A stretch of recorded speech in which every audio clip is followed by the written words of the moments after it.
Hello, it's me back with another live commentary. Today I'm going to be talking about one of YouTube's new features that's coming out soon called Hype. Some of you may have seen this. YouTube has a new feature planned that is supposedly going to help small creators blow up. So this new feature they're calling Hype is actually quite simple. Basically, you get 3 hypes per week as a viewer, so you can hype up to 3 videos per week. Boosting those videos with a hype will help aid that video to be pushed in a new leaderboard that features the top 100 videos of the week, depending on country. So every country will have a top 100 leaderboard of these hyped videos. Sounds like kind of a cool idea, but I think they've kind of missed the mark in certain areas. The first thing is you look at the criteria, which is that your channel must have less than 500,000 subscribers, but they're pitching this as a way for small channels to get seen. Now, 500,000 subscribers and small channels, in my eyes, and from what I've seen online, every other creator's eyes, do not belong in the same sentence. 500,000 isn't small. 250,000 also isn't small. I think the general idea is that it should be 100,000 and below. And 100,000 is by no means small either, but I think it's just a good all-round number because 100,000 subs is roughly like ballpark range for when people may consider doing YouTube full-time. So if we're supporting people below that number, we're then supporting people who are doing YouTube part-time or just as a hobby and don't make any income and helping those people grow. One thing they have seemingly thought about, which is nice, is that this could be abused by the bigger channels because they have more fans, therefore they would get more hypes and appear at the top. So they've actually introduced what they call the small creator bonus, where channels with fewer subscribers will get a multiplier towards the weekly leaderboard.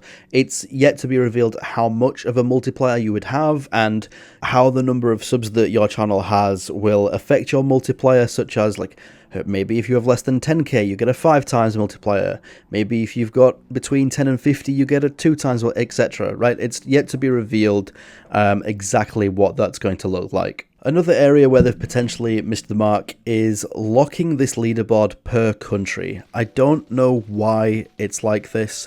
I can only assume, 1, because it's maybe easier, and 2, because they are rolling this out in different countries at different times. Like, for example, now I think it exists in Turkey, Taiwan and Brazil right now, but nowhere else. So they're rolling it out per country, and maybe it's just easier for them to do it this way. But you could maybe look at doing this per category on YouTube. That might be a better idea. For example, the gaming category, the music category, the entertainment category, the news category, etc, etc, etc, people and blogs, blah, blah, blah. I think that might be a better way of doing things, because my audience on YouTube, for example, is around 41% US, but I am from the UK, which surprisingly some people actually didn't know. They thought I was from the US. So if my videos that are being hyped are now only going to be pushed to a UK audience through this new leaderboard, it's safe to assume that it would be getting me less results than if it was being pushed in a US leaderboard, because my stats show that the US are more likely to engage with my content and I've got more of a fan base there. So I just don't understand the whole country thing. I'm hoping that changes at some stage. This in particular would be really bad for channels that do content that is basically surrounding reaction content to certain cultures, countries, etc. For example, some people like to do British person reacts to US food or US politics, American reacts to UK landscapes, blah blah blah, that kind of stuff, right? People do that kind of content. It's actually very popular these days. So I think the mark has been missed there. And then we get into the final bit here, which is that it seems like this is a new pay-to-win scheme, and it could heavily be abused. And also, it just seems like, you know, the real reason for the introduction of this hype program is to make YouTube more money, because they said, we plan to allow fans to purchase additional hypes in the future.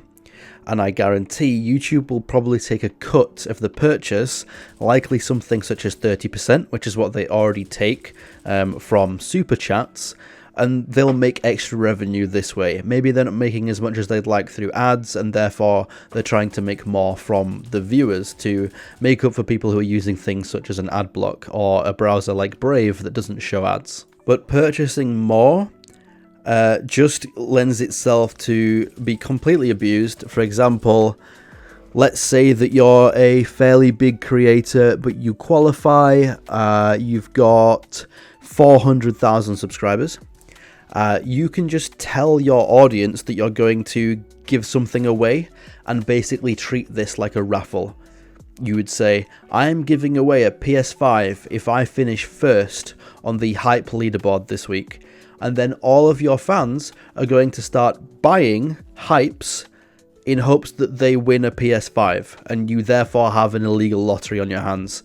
So I don't think this was fully thought through. That could be very dangerous, and there would need to be clauses in there that say you cannot incentivize hypes through monetary gain or prizes, giveaways, etc. Another thing is that big YouTubers could start new channels to qualify, and then they would use their influence to quickly grow that new channel, or even target their original channel to basically farm hypes and push people to their main channel. So this could be abused in this way. You know, you get a YouTuber that maybe has 700,000 subs, he doesn't qualify, but he wants his videos to start getting tons of traction. Make a second channel, start making videos on that one. These videos link back to his main channel and tell people to go and sub over there. Boom. Instantly, he's getting top place on the leaderboard. So this whole system just lends itself to being abused. And let's not even get into how many bots are going to be using this thing. There's going to be bot purchases of hypes. There's going to be bots using hype, bot accounts that get to use hypes. It's just going to be an absolute shit show. So yeah, let's see how it goes, but I don't have high hopes. You know, on paper, cool idea. Hope the execution is good, but I don't think they've fully thought it through. Right now, it basically seems like paid promo, but rather than you, the creator, paying to promo your videos, you're just begging or trying to incentivize your audience to give you money in order to promote your videos. So yeah, I just don't like it. So yeah, we'll see what happens. That's basically all that I know right now.